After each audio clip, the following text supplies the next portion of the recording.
শুভ সন্ধ্যা সবাইকে। আজ ৮ জুন রবিবার। আজকের সন্ধ্যার বিশেষ খবর হলো গোবিন্দপুর আলগাপুর জিপির সভাপতির দৌড়ে এগিয়ে জাসমিন আক্তার। বাবাকে লাঠি দিয়ে পিটিয়ে হত্যা, ছেলেকে পুলিশে দিল সনাতনী বীর হিন্দু সেনা। ফের উত্তপ্ত মণিপুর, ৫ জেলায় কারফিউ জারি, বন্ধ ইন্টারনেট।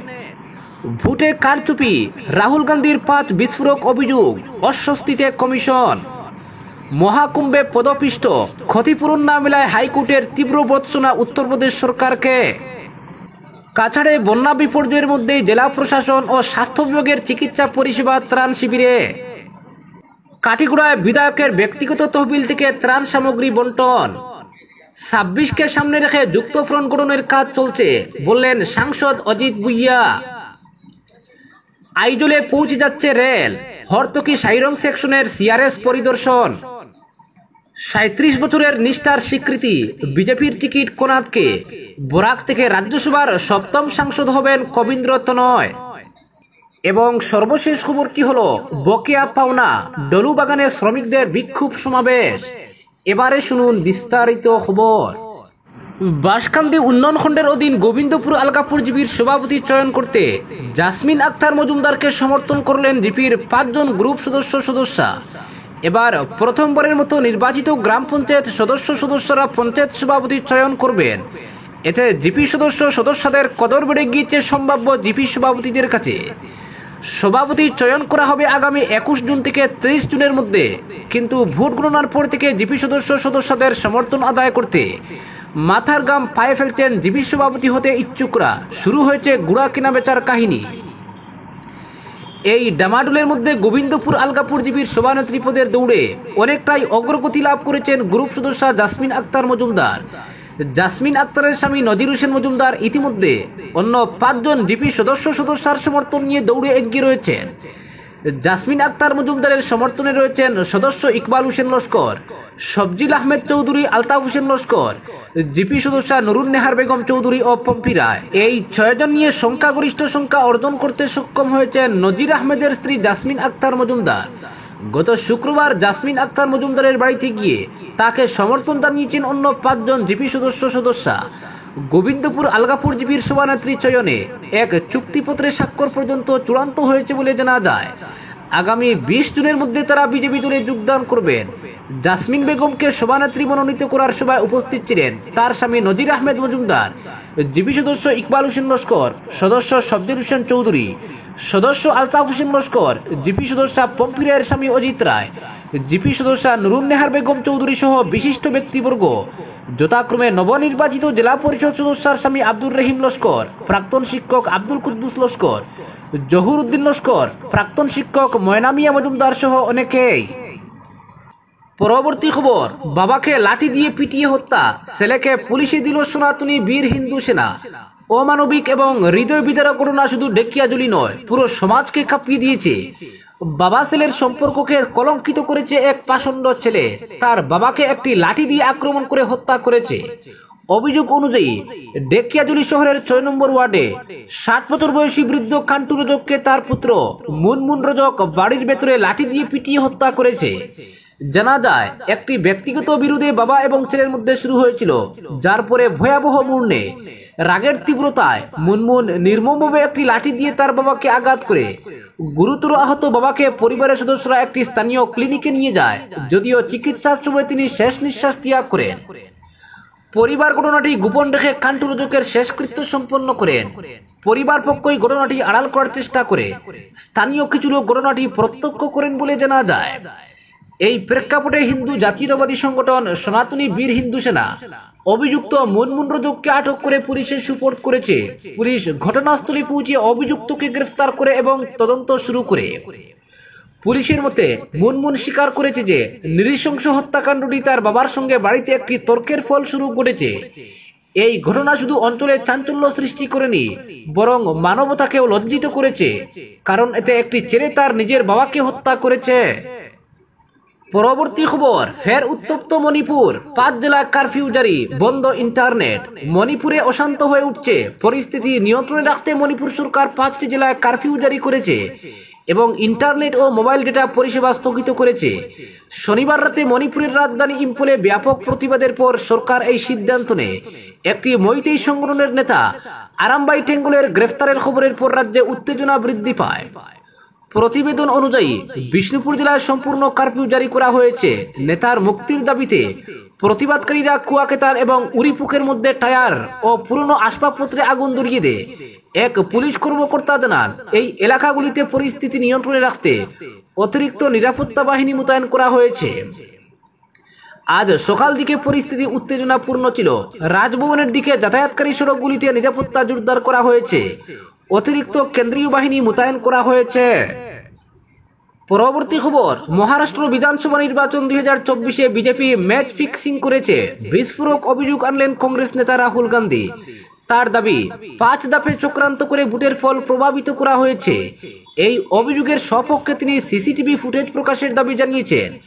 যদিও নির্বাচন কমিশন এই অভিযোগকে ভিত্তিহীন বলে উড়িয়ে দিয়েছে, রাহুল গান্ধী পাল্টা জবাব দিয়ে কমিশনের জবাবদিহির দাবি তুলেছেন। রাহুল গান্ধীর 5 অভিযোগ: 1. নির্বাচন কমিশনের সদস্য নির্বাচনের প্যানেলকে প্রভাবিত করা। 2. ভোটার তালিকায় জাল বা ভুয়ো ভোটারের নাম যুক্ত করা। 3. ভোটার উপস্থিতির হার কৃত্রিমভাবে বাড়িয়ে দেখানো। 4. যেসব কেন্দ্রে বিজেপির জেতার দরকার সেগুলিতে ভুয়ো ভোট দেওয়ানো। 5. সমস্ত প্রমাণ লুকিয়ে রাখা। রাহুল গান্ধী দাবি করেন, নির্বাচন কমিশন যেন প্রতিটি কেন্দ্রের সংযুক্ত ভোটার তালিকা ও বিকেল 5টার পরের সিসিটিভি ফুটেজ প্রকাশ করে স্বচ্ছতা প্রমাণ করে। এর উত্তরে নির্বাচন কমিশন এই অভিযোগগুলোকে সম্পূর্ণ ভিত্তিহীন ও অযৌক্তিক বলে খারিজ করেছে। কমিশন জানিয়েছে, প্রতিটি ভোট গ্রহণের প্রক্রিয়া সরকারি কর্মচারী ও রাজনৈতিক দলের অনুমোদিত প্রতিনিধিদের উপস্থিতিতে সম্পন্ন হয়। ইসিআইয়ের বক্তব্য অনুযায়ী রাহুল গান্ধীর অভিযোগ শুধু ভোট কর্মীদের মর্যাদা ক্ষুণ্ণ করে না, বরং লক্ষ লক্ষ স্বচ্ছভাবে কাজ করা নির্বাচন কর্মী ও দলের প্রতিনিধিদের মনোবল দুর্বল করে। তবে রাহুল গান্ধী তার অবস্থানে অনড়। তিনি বলেছেন, সত্য না বললে বিশ্বাসযোগ্যতা ফিরে আসবে না, এড়িয়ে গেলে চলবে না। ম্যাচ ফিক্সিং মহারাষ্ট্র শীর্ষক নিবন্ধে তিনি এই সমস্ত অভিযোগ বিস্তারিতভাবে তুলে ধরেছেন। কংগ্রেসের মতে, সিসিটিভি ফুটেজ ও ভোটার তালিকা প্রকাশ না করা পর্যন্ত কমিশনের স্বচ্ছতা প্রশ্নের মুখে থাকবে। পরবর্তী খবর, মহাকুম্ভে পদপিষ্ট ক্ষতিপূরণ না মেলায় হাইকোর্টের তীব্র ভর্ৎসনা উত্তরপ্রদেশ সরকারকে। 2025 সালের 29 জানুয়ারি মৌনী অমাবস্যার দিন মহাকুম্ভ মেলায় পদপিষ্ট হয়ে বহু মানুষের প্রাণহানি হয়েছিল। সেই মর্মান্তিক ঘটনায় মৃতদের পরিবারকে ক্ষতিপূরণ দেওয়ার প্রতিশ্রুতি দিয়েছিল উত্তরপ্রদেশ সরকার, কিন্তু দীর্ঘ সময় পেরিয়ে গেলেও সেই প্রতিশ্রুতি রক্ষা করা হয়নি। এ বিষয়ে সম্প্রতি উত্তরপ্রদেশ সরকারকে কড়া ভাষায় ভর্ৎসনা করেছে এলাহাবাদ হাইকোর্ট।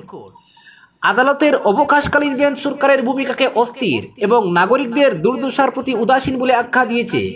বিচারপতি সৌমিত্র দয়াল সিং এবং বিচারপতি সন্দীপ জৈনের ডিভিশন বেঞ্চ উদয় প্রতাপ সিংয়ের একটি মামলার শুনানি চলাকালীন এই কঠোর মন্তব্য করে সরকারি প্রতিষ্ঠানগুলোর কার্যকারিতা নিয়েও প্রশ্ন তুলেছে আদালত।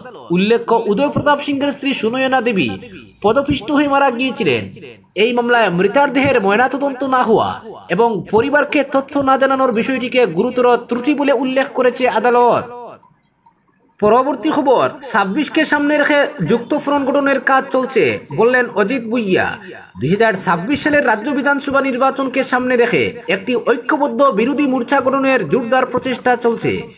রাজ্যসভা সাংসদ অজিত কুমার ভুইয়া গুয়াহাটিতে সংবাদ মাধ্যমের সঙ্গে কথা বলার সময় বিরোধী ঐক্য গড়ে তোলার জন্য 6 সদস্যের একটি কমিটি রাজ্য জুড়ে বিরোধী নেতাদের সঙ্গে অনানুষ্ঠানিক আলোচনা শুরু করেছে। এই দলে রয়েছেন হিরেন গুহাই, হরে কৃষ্ণ রেখা, পরেশ মালাকার, ডক্টর আব্দুল মান্নান, শান্তনু বরঠাকুর এবং সাংসদ ভুইয়া নিজে। তিনি আরো জানান, আমরা বিভিন্ন বিরোধী নেতার সঙ্গে নীরবে আলোচনা করেছি এবং আমি আশাবাদী 2026 সালের জন্য একটি শক্তিশালী ঐক্যবদ্ধ ফ্রন্ট গঠিত হবে। তিনি উল্লেখ করেন, বিরোধী ঐক্যের লক্ষ্য পূর্ববর্তী উদ্যোগগুলি অসম প্রদেশ কংগ্রেস কমিটির প্রাক্তন প্রধান ভূপেন বোরার নেতৃত্বে পরিচালিত হয়েছিল এবং নতুন এপিসিসি সভাপতি গৌরব গগৈর অধীনে তা গতি পেয়েছে।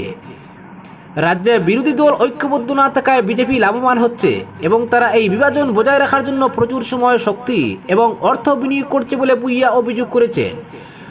ভুইয়া সরকারকে আদিবাসীদের স্বার্থ রক্ষা করতে ব্যর্থ বলে অভিযোগ করেন এবং দাবি করেন যে প্রশাসন শাসনের উপর তার নিয়ন্ত্রণ হারাচ্ছে। তিনি বলেন, আমরা লক্ষ্য করছি যে মুখ্যমন্ত্রী হিমন্ত বিশ্ব শর্মা আসামকে সুষ্ঠুভাবে শাসন করতে অক্ষম। তিনি রাজ্যের আদিবাসীদের নিরাপত্তা নিশ্চিত করতে অক্ষম এবং এখন সাধারণ মানুষের হাতে অস্ত্র তুলে দিচ্ছেন। এটি রাজ্যের উদ্বেগজনক পরিস্থিতি তৈরি করবে অভিযোগ করে মুখ্যমন্ত্রীর পদত্যাগ দাবি করেন সাংসদ অজিত ভুইয়া। পরবর্তী খবর, আইজলে পৌঁছে যাচ্ছে রেল, হরতকি সাইরং সেকশনের সিআরএস পরিদর্শন। ভৈরবী সাইরং নতুন রেল লাইন প্রকল্পের হরতকি সাইরং সেকশনের কমিশনার অফ রেলওয়ে সেফটি দ্বারা পরিদর্শন শুরু করায় উত্তর পূর্ব ভারতের রেল সংযোগ অভিযানে একটি গুরুত্বপূর্ণ মাইলফলক অর্জন করা হয়েছে। উত্তর পূর্ব সীমান্ত সার্কুলের সিআরএস সুমিত সিংগল 6 থেকে 10 জুন পর্যন্ত সাইরং স্টেশন থেকে পরিদর্শন করবেন।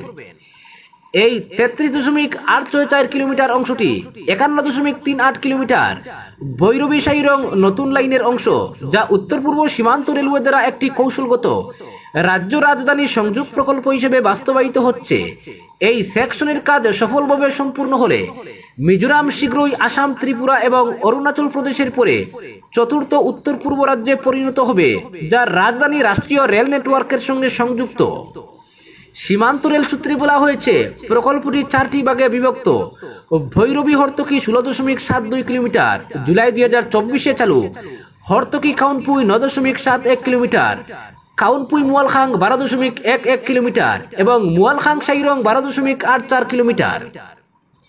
এখানে 12,853 মিটার দৈর্ঘ্যের 48টি টানেল, 55টি প্রধান ব্রিজ, 87টি ছোট ব্রিজ, 5টি রোড ওভার ব্রিজ এবং 6টি রোড আন্ডার ব্রিজ অন্তর্ভুক্ত রয়েছে।